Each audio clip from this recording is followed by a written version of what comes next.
नमस्कार. आज आपण लीना माटे लिखित सोबत ही कथा ऐकणार आहोत. दाराचं कुलूप उघडताना सहजच शेजारच्या ब्लॉककडे लक्ष गेलं.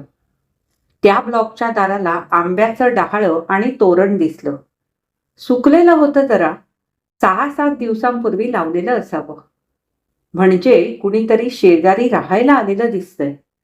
आणि तोरण वगैरे लावलंय म्हणजे बहुधा पूजा घातली असावी त्यांनी. कुणीतरी फॅमिली असणार. बरं झालं, कुणी बाई माणूस असेल.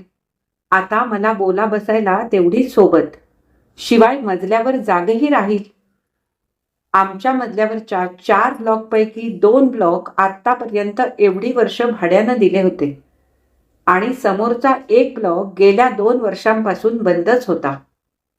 ती फॅमिली 2 वर्षांपूर्वी सिंगापूरला ऑफिसच्या कामानिमित्त शिफ्ट झाली होती. तोरण लावलेल्या शेजारच्या ब्लॉकमध्ये 3 मुली रेंटवर राहत होत्या. त्या कधीतरी टीव्ही बघायला, नाहीतर कधी त्यांनी हॉटेलमधून काही मागवलं तर मलाही द्यायला असं यायच्या. पण मागच्याच महिन्यात त्यांचं वर्षभराचं कंपनीचं ट्रेनिंग संपलं होतं आणि त्या पुण्याला आपापल्या घरी परत गेल्या होत्या. आता नवे भाडेकरू कोण बरं असतील? कुलूप उघडता उघडता एवढे सारे विचार डोक्यात येऊन गेले. मी साताऱ्याला बहिणीकडे, विद्याकडे तिच्या लेकीच्या लग्नाला गेले होते. त्यामुळे गेले 10-12 दिवस माझं घर बंदच होतं. म्हणजे या 10-12 दिवसात शेजारी कुणी आलेलं दिसतंय. कोण असेल बरं? खरं म्हणजे आतापर्यंत नोकरीमुळे मला फारशी कधी शेजाऱ्यांची जरूर पडली नव्हती. पण गेल्या वर्षी रिटायर झाले. त्यामुळे आता सबंध दिवस घरी एकटी म्हटल्यावर शेजारी कुणीतरी हवं असं वाटे. विचार करता करता दार उघडून मी घरात शिरले. 6-7 तास व्होल्वोमध्ये बसून अंगही मोडून आलं होतं. आत शिरले आणि 3 खोल्यांच्या खिडक्या आधी उघडल्या. वाऱ्याच्या झुळकीने बरं वाटलं. पायाला धूळ जाणवत होती. सामान तसंच ठेवून वरचा केर काढून घेतला आणि मग मस्तपैकी गरम पाण्याचा शॉवर घ्यायला गेले. शॉवर घेतल्यावर छान फ्रेश वाटलं. आता भुकेची आठवण झाली. विद्याने निघताना मेथीचे पराठे दिले होते. मी नको नको म्हणत होते तिला, तर म्हणाली होती, ताई, रात्री मुंबईला घरी पोचल्यावर खायला होतील तुला. एकटीसाठी कुठे भात खिचडी करत बसशील प्रवासातून गेल्यावर. असू देत. हँडबॅग उघडून मी पराठे आणि चिवडा लाडूच्या पुड्या तेवढ्या बाहेर काढल्या. पराठे खाऊन झोपावं आता. बॅगेतलं बाकीचं सामान उद्या काढू. लग्नात नेसलेल्या जरीच्या साड्या रोल प्रेसला द्यायला हव्यात. ते सगळं उद्या बघू. बेडवर आडवी झाली खरी, पण पियूच्या लग्नाच्या आठवणीच डोळ्यांसमोर येत होत्या. विद्याने लेकीचं लग्न अगदी थाटात केलं होतं. ग्रहमक, केळवण, मेहंदी, संगीत, सीमांतपूजन, लग्न आणि नंतर रिसेप्शन. 5-6 दिवस अगदी भरगच्च कार्यक्रम होता. पियूच्या सासरची मंडळी हौशी वाटली. माझ्या लेकाच्या दीपच्या लग्नातली माझी सगळी हौसमौज राहूनच गेली होती. किती काय काय बेत केले होते त्याच्या लग्नाचे. मी एक दीर्घ उसासा सोडला, पण आठवणीने डोळे पाणावले. 6 वर्षांपूर्वी हे अचानक हार्ट अटॅकने गेले. दीप त्यावेळी US ला होता. 2 वर्षांच्या प्रोजेक्टवर म्हणून गेला होता तो. बातमी कळवल्यानंतर ह्यांचे कार्यविधी करायला म्हणून आला लगेच. पण 10-12 दिवसांनी जावंच लागलं त्याला परत. नंतर त्याचा प्रोजेक्ट पुढे आणखी वर्षभरासाठी लांबला. आणि आता तर दीप तिकडेच सेटल झालाय. त्याने त्याच्या ऑफिसमधल्या बंगाली मुलीशी, सुहासिनीशी तिकडेच रजिस्टर लग्नही केलं. इकडे इंडियात दोघं मला भेटायला म्हणून आले होते. मी मग त्यावेळी एक छोटंसं गेट टुगेदर केलं. माझी हौस आणि त्या निमित्तानं त्या दोघांच्या आमच्या सर्व नातेवाईकांची भेटी घडल्या. झोपेची आराधना करता करता माझं विचारचक्र चालू होतं. उशिरा केव्हा तरी झोप लागली. दुसऱ्या दिवशी सकाळी लॉन्ड्री, बँकेचं काम आणि मार्केटमधून भाज्या, फळं घेऊन घरी येत होते. बिल्डिंगमध्ये शिरताना एक अनोळखी गृहस्थ दिसले. मला वाटलं कोणाकडे तरी पाहुणे आलेले असावेत. लिफ्टने ते आणि मी एकत्रच वर आलो. ते माझ्याच मजल्यावर उतरले. हातातल्या किल्लीने ते माझ्या शेजारच्या ब्लॉकचा दरवाजा उघडत होते. ओ, म्हणजे हे आपले नवे शेजारी दिसतायत तर. त्यांच्या दारावर नावाची पाटीही होती. नाबर. अच्छा, म्हणजे हे आपले नवे शेजारी मिस्टर नाबर. मिसेस नाबर घरात असाव्यात बहुधा. गृहस्थ 70च्या आसपासचे वाटले. एकाच वेळी त्यांनी माझ्याकडं आणि मी त्यांच्याकडं पाहिलं. शेजार धर्म म्हणून मी पटकन म्हणाले, नमस्कार, मी तुमची नेबर मिसेस बर्वे. तुम्ही आता नवीन भाडेकरू म्हणून आला आहात का? त्या गृहस्थांनी दार उघडता उघडता परत एकदा त्यांच्या सोनेरी फ्रेमच्या चष्म्यातून माझ्याकडे जरा रोखून पाहिलं. मग म्हणाले, भाडेकरू नाही, मालक. हा ब्लॉक मी घेतलेला आहे. खाली लॉबीच्या तिथे नाबर अशी नेमप्लेट होती खरी बऱ्याच वर्षांपासून, पण आत्तापर्यंत एवढी वर्ष हा ब्लॉक भाड्यानं दिलेला होता. दर 1-2 वर्षांनी नवीन भाडेकरू. त्यामुळे दारावरची नावाची पाटी वाचली तरी मला ते काही लक्षातच आलं नव्हतं. नाबर दुबईला असतात आणि त्यांनी मुलीला ब्लॉक संदर्भात ऑथॉरिटी दिलेली आहे हे ऐकून होते. ती येऊन हे रेंट वगैरेचा व्यवहार करून जाते एवढं माहीत होतं. तिला पाहायची वेळही कधी आली नव्हती. आता स्वतः नाबर परत आलेले दिसतायत. एनिवे, पण शिष्टाचार म्हणून का होईना एक बाई आपल्याशी बोलते तर साधे बोलायचे मॅनर्सही माहीत नाही त्यांना. जाऊ दे, असतो एकेकाचा स्वभाव. स्वभावाला औषध नाही हेच खरं. पहिल्या भेटीत नाबर जरा मला शिष्टच वाटले. निदान मिसेस नाबर तरी चांगल्या स्वभावाच्या असू देत. आता शेजारीच आहेत म्हटल्यावर बोलणं होणारच ना एकमेकांशी. चला, आता निदान शेजार तर आला. मी घरात येऊन भाज्या फळं फ्रीजमध्ये ठेवली. ड्रेस चेंज केला. वावरायला सोयीचं होतं, सुटसुटीत पडतं म्हणून मी आजकाल साडीपेक्षा पंजाबी ड्रेसच घालत असे. इतक्यात फोनची रिंग वाजली. फोन घेतला. पलीकडून आवाज आला, हॅलो, मी नेबर नाबर बोलतोय. तुम्ही बिझी आहात का? सॉरी, जरा त्रास देतोय. माझ्या मनात आलं, काय माणूस आहे. आत्ता 10 मिनिटांपूर्वी समोरासमोर दिसलो तर इतके गुरमीत बोलले आणि आता आपण त्या गावचेच नसल्यासारखं एकदम सॉरी वगैरे म्हणत बोलतायत. फोनवर मी म्हणाले, फारशी बिझी नाहीये, बोला. ते पलीकडून म्हणाले, मला तुमची जरा मदत हवी होती. सोसायटीच्या काही गोष्टी विचारायच्या आहेत. सेक्रेटरी, चेअरमन वगैरे कोण आहेत ते विचारायचं होतं. मी इथे कोणालाच ओळखत नाही. आतापर्यंत माझी मुलगी सगळं बघत होती. तिला फोनवर विचारणार होतो, पण मग म्हटलं तुम्ही नेबर, तुमची भेट झालीच आहे तर तुम्हालाच विचारावं. इंटरकॉमवरून मी त्यांना हवी होती ती सर्व माहिती दिली. थँक्यू म्हणून त्यांनी फोन ठेवला. का कोण जाणे, नाबरांशी बोलत असताना ते माणूस गाणे दुसरे असावेत असा माझा समज झाला खरा. बोलणं जेवढ्याच तेवढं. तुमच्या घरात आणखी कोण कोण आहेत असं विचारायचं मनात येऊनही मी काही विचारलं नाही. कळेल कधीतरी असा विचार केला. त्यानंतर 4च दिवसांची गोष्ट. मी मॉर्निंग वॉकला निघाले होते. नाबर बिल्डिंगच्या गेटमधून आज शिरताना दिसले. Track pant, T shirt, sports shoes असा जामानिमा होता.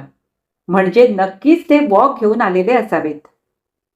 गुड मॉर्निंग म्हणावं की नको या संभ्रमात मी त्यांच्याकडे पाहत नुसतंसं किंचितसं हसले. जरासे ओठ मुडपत त्यांनी माफक हसून प्रतिसाद दिला.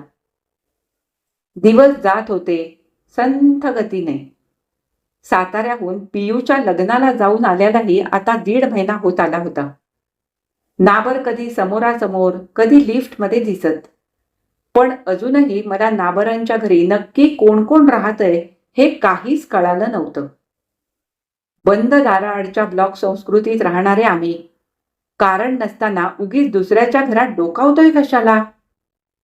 पण एके दिवशी सकाळी 8 वाजता दारावरची बेल वाजली म्हणून मी दार उघडलं आणि बघते तर दारात नाबर उभे. सॉरी, तुम्हाला जरा त्रास देतोय, ते म्हणाले. बोला, काय काम काढलं? नाही म्हणजे कामाशिवाय तुम्ही उगीच बोलणार नाही म्हणून म्हटलं असं. मी म्हणून गेले खरी, पण त्यांना टोमणा मारायचा हेतू नव्हता. माझं बोलणं त्यांना जोक वाटला असावा. किंचित स्माईल देत त्यांनी विचारलं, तुमची घरकामाची बाई साधारण ह्या वेळेला येते ना? पाहिलंय तिला बरेचदा. ती आमच्याकडे 10-15 दिवस काम करेल का म्हणून तिला विचारायचं होतं. माझ्याकडे येणाऱ्या बाईला काही अर्जंट कामासाठी गावाला जावं लागलं. आता ती 15 दिवस येऊ शकणार नाही म्हणून सांगून गेली. तुमची बाई काम करायला तयार झाली तर बरं पडेल. विचारते मी तिला ती आली की. पण तुम्ही किती माणसं आहात?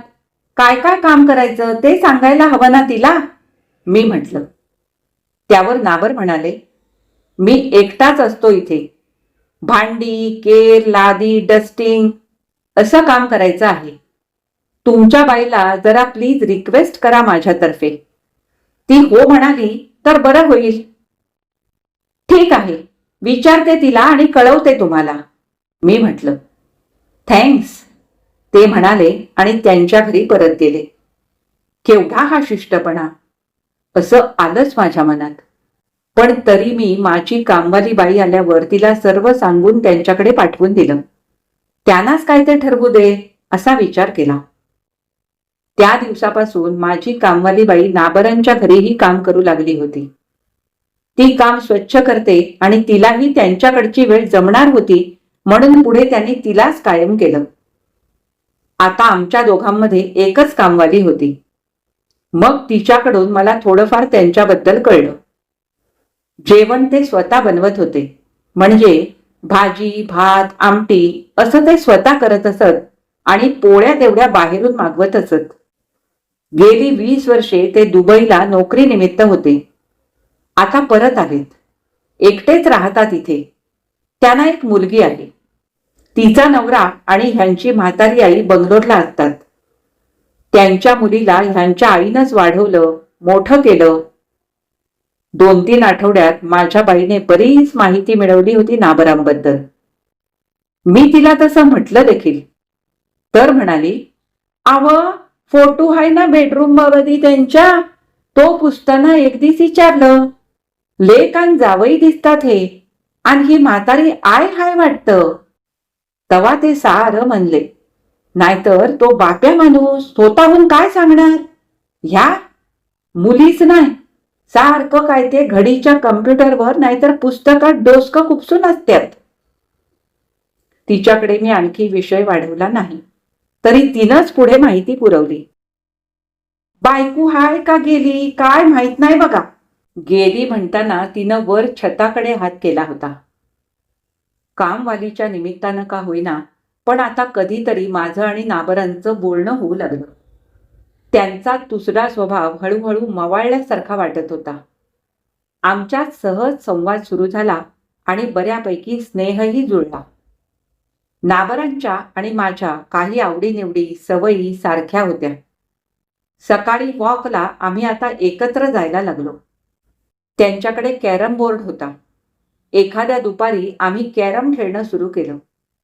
लायब्ररीतून आणलेल्या आणि वाचलेल्या पुस्तकांबद्दल आम्ही बोलत असू. मग हळूहळू एकमेकांनी केलेल्या पदार्थांची देवाणघेवाण सुरू झाली. डाळिंब्यांची उसळ, कधी थालीपीठ, उडदाचं पिठलं, भाकरी, फणसाची भाजी, हे खास ब्राह्मणी पदार्थ त्यांना आवडतात हे कळल्यापासून मी अधूनमधून मुद्दाम त्याचा घाट घालू लागले. एकटीसाठी मुद्दामहून केलं जात नसे, आता नाबरांच्या निमित्ताने करू लागले. असा एखादा पदार्थ बनवला आणि डब्यातून त्यांना दिला की खाल्ल्यावर लगेच आवडल्याचं ते न चुकता सांगत असत.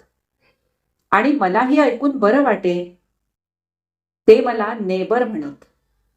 त्यांची माझी सगळ्यात पहिली गाठ पडली होती त्यावेळी माझी ओळख करून देताना मी म्हटलेलं नेबर. मिसेस बर्वेपेक्षा त्यांना ते अधिक भावलं होतं म्हणे.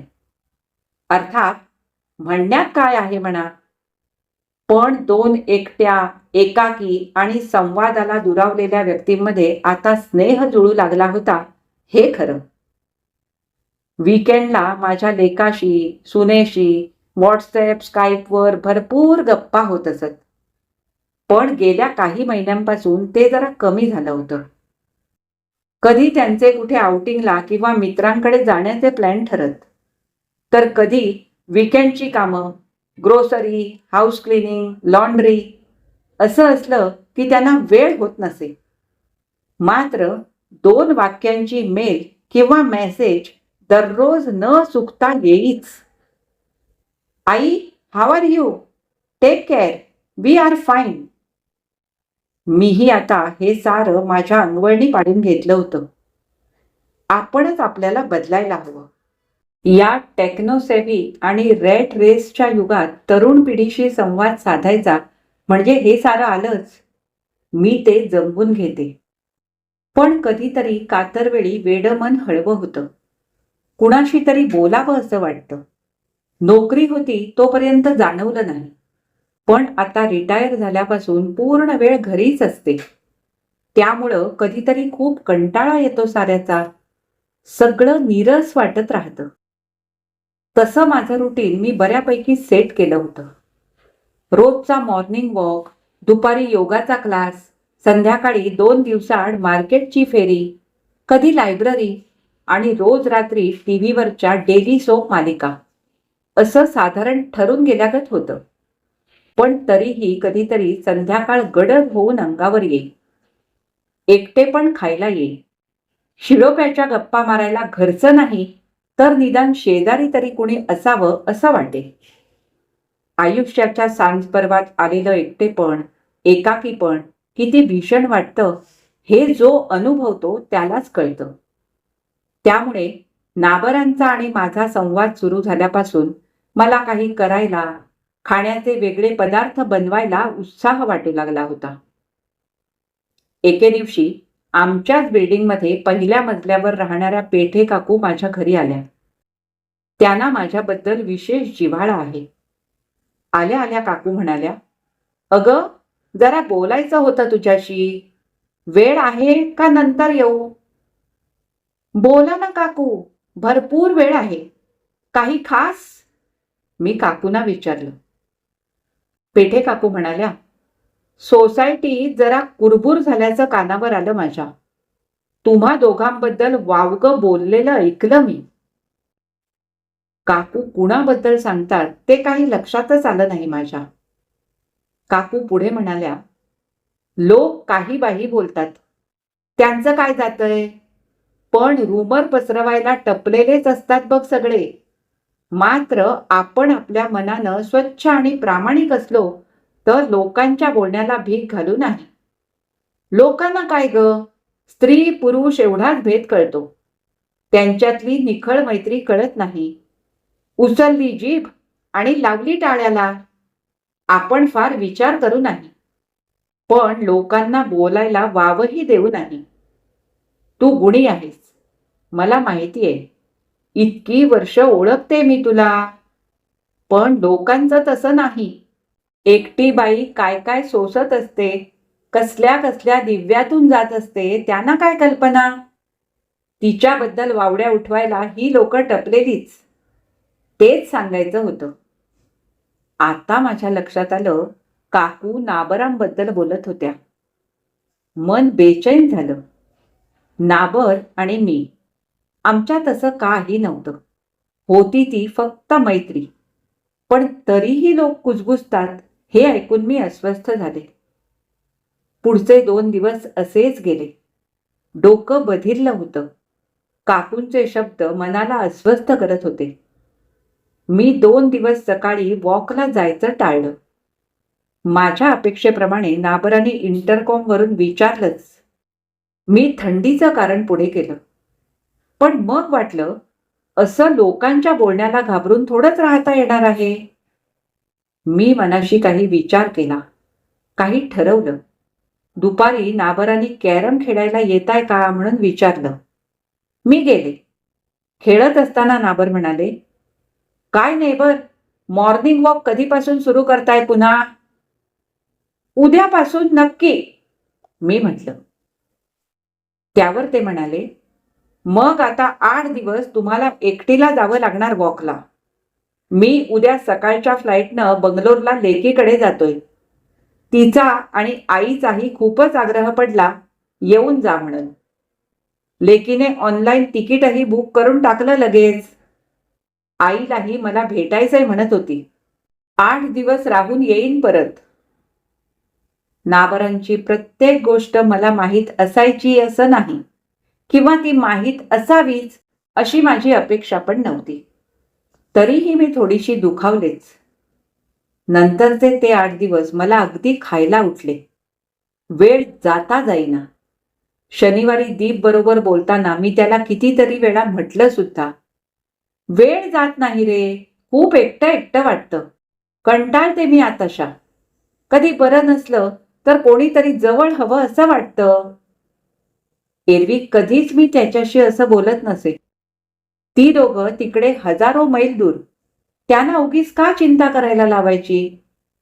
पण त्या दिवशी मात्र असं सारं बोलले खरी. कशातच लक्ष लागत नव्हतं, काही करावंसं वाटत नव्हतं. तशातच अंगात जरा कणकण जाणवत होती. नुसतीच पडून होते. रात्रीचे 7:00-7:30 वाजत आले होते. तिन्ही सांजेच्या वेळेला असं झोपलेलं बरं नाही. देवापुढं दिवा लावायला हवा. उठून दिवा लावायचं त्राणही नव्हतं. नुसती तळमळत तशीच पडून राहिले होते. डोक्यात विचारचक्र सुरू होतं. आज 8 दिवस झाले नाबरांना बंगलोरला जाऊन. 8 दिवसांनी येणार म्हणाले होते. म्हणजे खरं तर नाबर आज यायला हवे बंगलोरहून.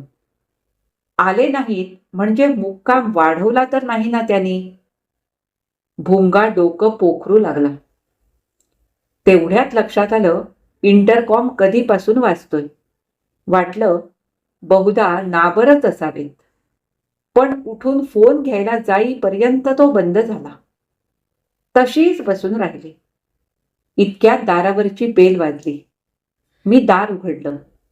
बघते तर दारात नाबर उभे. मी अवतारात, केस विस्कटलेले. मला अशा अवतारात बघून नाबर म्हणाले, काय हो नेबर, बरं वाटत नाहीये का? त्याने अगदी सहज माझ्या कपाळावर हात लावून पाहिला. म्हणाले, गरम लागतंय, ताप आहे वाटतं. काही औषध क्रोसिन घेतलं का? खरं तर मी कॉफी प्यायला आलो होतो तुमच्याकडे. आल्या आला तसाच आलो. पण इथे येऊन पाहतो तर तुम्ही आजारी. थांबा आता, मीच कॉफी करून आणतो आपल्या दोघांसाठी. फक्त दूध असलं तुमच्याकडे तर घेऊन जातो. नाहीतर राहू द्या, मी कोपऱ्यावरून घेऊन येतो दूध. आणि नंतर माझ्या किचनकडे पाहत तिथे सामसूम पाहून ते पुढे म्हणाले, अंगात ताप आहे. थांबा आता, आधी कॉफी आणि क्रोसिनची गोळी देतो तुम्हाला. ती घ्या. मी माझ्या घरी भाताचा कुकरही लावतोय. मऊ भात पण आणून देतो. गरम गरम भात खा. आज काही करत बसू नका. रेस्ट घ्या. त्यांचा स्वर अगदी काळजीचा होता. त्याने माझ्या कपाळावर ठेवलेला हात अजूनही तसाच होता. तो हात मी एकदम धरला. माझे डोळे वाहू लागले.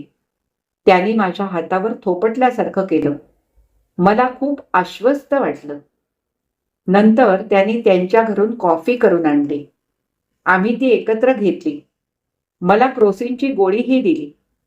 थोड्या वेळाने मऊ भात, मेथकूट, तूप घालून घेऊन आले. मला तो बळेच खायला लावला. किती काळजी घेतायत ते माझी. या उतारवयात एवढंच तर हवं असतं माणसाला. आपलं कुणीतरी आहे, काळजी घेणारं, सांभाळणारं, सुखदुःखाच्या 2 गोष्टी शेअर करणारं. मी मनाशी विचार नक्की केला. आता मला खरंच बरं वाटणार आहे. गेले 8 दिवस एकटे पण अंगावर आलं होतं. बेडवर पडल्यावर विचारांच्या भोवऱ्याला आणखीनच गती आली. दीपशी बोलावं एकदा. तो आपल्याला समजून घेईल. पण त्याआधी नाबरांशी पण बोलायला हवं. कॅम्पेनियनशिप उतार वयातली मानसिक गरज, एकमेकांच्या सोबतीची. त्या रात्री मला शांत झोप लागली. दुसऱ्या दिवशी उठले तेव्हा खूप फ्रेश वाटत होतं. चहा घेत होते. एकीकडं पेपर चाळत होते. लक्ष पेपरमध्ये नव्हतं. आज नाबरांशी मनातलं बोलायचंच असं ठरवत होते. इतक्यात इंटरकॉम वाजला. पलीकडून नाबर विचारत होते, कशा आहात? कसं वाटतंय आता? झोप लागली होती? मला बोलणं सुधरेना. त्यांच्या आपुलकीच्या शब्दांनी डोळे वाहण्याच्या बेतात होते. तेवढ्यात ते पलीकडून म्हणाले, आज पण जेवण बनवायच्या फंदात पडू नका. आजचा दिवसही रेस्ट घ्या. मी इकडे बनवतो आपल्या दोघांसाठी. दुपारी एकत्रच लंच घेऊ माझ्या घरी. जरा बोलायचंय तुमच्याशी. तुमचं मत हवंय. काय बोलायचं असेल त्यांना? मला वाटतंय तेच. त्यांनी जाणलं असेल हे. त्यांनाही सोबत हवी असंच का? आपलं हक्काचं माणूस सोबत हवं असं वाटतं असं म्हणाले होते एक दोनदा. माझ्या मनात विचारांनी कल्ला केला. त्यांना येते जेवायला म्हणून मोकळी झाले. एकीकडे सकाळची आन्हिका आटोपून मी देवपूजा केली. एकदा वाटलं आज जेवायला म्हणून नाबरांकडे प्रथमच जाते. साडी नेसावी का? साधीच, पण जरा बरीशी. मग वाटलं नको, उगीच काहीतरी वेगळं वाटायचं त्यांना. आधी त्यांच्या मनातलं तर कळू दे. ते त्यांच्या मुलीशी, आईशी बोलले असतील का आपल्याबद्दल? सारखं सारखं माझं लक्ष घड्याळाकडेच जात होतं. 12 वाजायची मी जेमतेम वाट पाहिली. आज कुणीतरी आपल्या काळजीपोटी आपल्यासाठी एवढं करतंय. जेवण बनवलंय आपल्यासाठी. मला या भावनेनंच खूप बरं वाटत होतं. आरशात डोकावून घराची लॅच की घेऊन मी घराचं दार बंद केलं आणि नाबरांच्या घराची बेल वाजवली. या या नेबर, आज मी खूप खुश आहे. दार उघडत त्यांनी हसून स्वागत केलं. त्यांचा आनंद त्यांच्या चेहऱ्यावर दिसत होता. पांढरा शुभ्र झब्बा पायजमा त्यांनी घातला होता. टेबलावर जेवणाची सारी तयारी होती. आम्ही जेवायला बसलो. एकीकडे बोलणं सुरू झालं. नाबर म्हणाले, नेबर, तुम्हाला एक विचारायचं होतं, पण कळत नाहीये कसं विचारू. माझं मन पिस पिस झालं. मलाही तुमच्याकडून हे ऐकायचंय. आपल्या दोघांच्या मनात एकच विचार चालू आहे बहुधा. नाबर सांगत होते, माझी बायको कुसुम. कधी बोललो नाही तिच्याबद्दल. 20 वर्षांपूर्वी आमच्या 5 वर्षांच्या मीनूला आणि मला सोडून तिच्या ऑफिसमधल्या बॉस बरोबर पळून गेली होती ती. मी डोक्यात राख घालून घेतली त्यावेळी. वहीतलं पान फाडून टाकावं तसं माझ्या आयुष्यातून वजा करून टाकलं मी तिला. मग दुबईची नोकरी चालून आली, तिथं निघून गेलो. मीनूला माझ्या आईनं सांभाळलं, वाढवलं, पण देवाचा न्याय पहा. कुसुमला तिच्या वागण्याची पुरेपूर किंमत मोजावी लागली. त्या माणसाच्या वागण्यातला खोटेपणा तिला लगेच 2-3 महिन्यातच लक्षात आला. आणि मग परत आली ती माहेरी. तिच्या बाबांच्या बरोबर राहत होती आत्तापर्यंत. मागच्या वर्षी बाबा वारले तिचे. आता एकटीच राहते. ती निघून गेली त्यावेळी मी इतकाच रागा केला होता. त्यामुळे ती परत आल्याचं मला सांगायचं कुणी धाडसच केलं नाही. पाण्याचा ग्लास तोंडाला लावत त्यांनी छोटासा पॉज घेतला आणि पुढे सांगू लागले, मी बंगलोरला गेलो असताना आईनं हे सारं सांगितलं. आता कुसुम परत यायचं म्हणते माझ्याकडे. या वयात तिला माझ्या सोबतीची, आधाराची निकड वाटते आहे. आई म्हणाली, झाल्या गेल्या गोष्टी विसरून जा आता. माणूस चुकतो कधीतरी. गेली 20 वर्ष तिनंही एकटेपणाची शिक्षा भोगली आहे. आता दोघांनी एकत्र या. तारुण्य सरलं असलं तरी सांज पर्व एकत्र एकमेकांच्या सोबत घालवा. विशेष म्हणजे मीनूलाही वाटतंय मी सगळं विसरून कुसुमला क्षमा करावी, तिला स्वीकारावं, उरलेलं आयुष्य एकमेकांच्या सोबतीनं जगावं. दुखलं, खुपलं, आजारपण आलं तर आपलं माणूस जवळ हवं, सोबत हवं. मला थोडंफार पटतंय मीनूचं आणि आईचं म्हणणं. तुम्हाला काय वाटतं नेबर? मी काय करावं? कुसुमला माफ करून तिचा स्वीकार करावा? नाबर पहिल्यांदाच एवढं सारं त्यांच्या पर्सनल आयुष्याबद्दल बोलत होते. बोलताना जरा एक्सायटेड वाटले, पण त्यांचे डोळे मात्र नितळ होते. माझा हातातला घास हातातच राहिला होता. मी काय बोलणार? माझे शब्दच हरवले होते. ही कथा इथेच संपली. आज मी वाचलेली लीना माटे यांची सोबत ही कथा तुम्हाला कशी वाटली हे मला कमेंट करून अवश्य कळवा. आवडली असेल तर लाईक करा, जास्तीत जास्त शेअर करा आणि जर तुम्ही माझ्या चॅनलवर नवीन असाल तर चॅनलला सबस्क्राईब करून सोबतचं बेल आयकॉन दाबायला अजिबात विसरू नका. आता आपण पुन्हा भेटू अशाच एखाद्या छानशा कथा किंवा कादंबरी वाचनासाठी. तोपर्यंत मी तुमचा निरोप घेते. धन्यवाद.